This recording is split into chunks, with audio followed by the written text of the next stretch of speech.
सांगड़ में वाक़ई ख़बर ॾींदा हलूं। डिस्ट्रिक्ट रिपोर्टर महमूद काइम खानी जी रिपोर्ट मुताबिक़ जमायत उलमा सिकंदरिया ज़िलो मीरपुर ख़ास जो तंज़ीमी सालियानो इजलास 26/12/2023 बरोज़ अंगारो सुबह 11 बजे धारे मदरसा सिबगतुल क़ुरआन सिकंदरिया 78 मोरी उमरकोट रोड मीरपुर ख़ास में मुनक़िद थियो।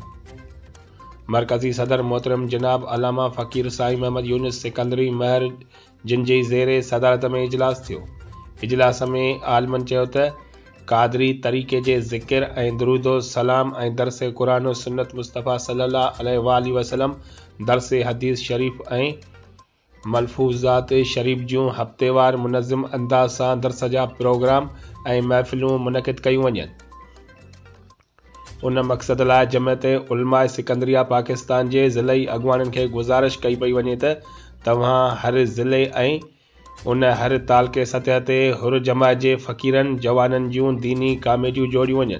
हुर जमायत जे नौजवाननि जूं कामेटियूं जोड़े हफ़्तेवार ॻोठनि शहरनि जे मुख़्तलिफ़ माॻनि ते अहिड़ा इज्तिमा कया वञनि। उन सिलसिले में सिकंदरी आलमनि खे ख़ुसूसी हिदायतूं अर्ज़ कयूं वयूं आहिनि। वधीक मरकज़ी अॻुवाननि चयो त असांखे दीनी इस्लाही प्रोग्राम मुनज़्ज़म मज़बूत अंदाज़ सां करणु घुरिजनि। सिकंदरी साथियुनि खे क़रीबी तंज़ीमी राब्ता पाण में करणु खपनि ऐं सालियाना इजलास जमायत उलमा सिकंदरिया पाकिस्तान जा अज़ीम मिशन जे लाइ ज़रूरी आहिनि।